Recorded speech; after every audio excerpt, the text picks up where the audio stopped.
kuita baba Ibrahim. Wale wote watakaonijua mimi watakuita baba Ibrahim. Manake ni nini? Ninakufanya wewe Ibrahimu kuwa kama mwanya wa watu wengi kunifikia mimi, watu wengi kunijua mimi, ya kwamba itajulikana kwamba huyu ndio Mungu wa Ibrahimu, huyu ndio Mungu wa Isaka, huyu ndio Mungu wa Yakobo, huyu ndio Mungu wa Israeli, huyu ndio Mungu wa Daudi. Watoto wako watanitukuza mimi kupitia wewe, maana hili ndio agano ninaloagana mimi na wewe hivi leo. Roho wangu aliyekuwa ndani yako Abraham, na maneno yangu niliyoyatia kinywani mwako Ibrahimu, hayataondoka kwako wala kwa watoto wako na hata wajukuu wako kuanzia hivi leo na hata milele. Kwa nini? Kwa sababu wewe umepata neema mbele zangu, nami nimeridhia kukufadhili wewe pamoja na uzao wako, kwa kuwa mimi Bwana Mungu wenu ni mwaminifu, nami nimekusudia rehema kwenye maisha yenu. Sasa basi, Bwana Mungu wetu alianza kufanya maagano na baba zetu katika imani.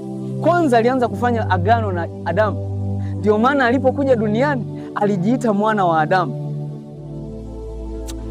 Hujanielewa? Bwana Mungu wetu alianza kufanya maagano na Adamu. Ndio maana alipokuja duniani alijiita mwana wa Adamu, kwa sababu maagano huwakutanisha wana na mababa katika ulimwengu wa roho ili wamwabudu Mungu wao. Ndio maana alianza kufanya maagano na Adamu. Ndio maana alipokuja duniani alikuwa na ujasiri wa kujiita mwana wa Adamu. Lakini pia alifanya maagano na Ibrahimu.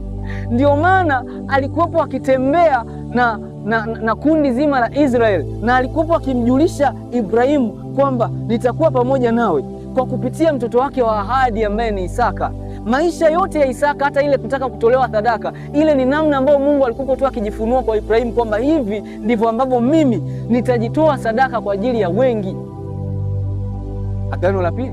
Agano la tatu Mungu wetu anafanya na Daudi, na ndio maana alipokuja duniani alikuwa aoni haya kujiita mwana wa Daudi. Kwa nini? Kwa sababu alifanya maagano na mababa ili akutane na sisi wana. Na hata hivi leo kama na sisi tukifanya yale maagano, tukajua conditions za yale maagano, ya kwamba hivi Mungu aliwaambia wafanye nini hawa watu ili na yeye atembee na uzao wao, basi na sisi tutatembea na Bwana.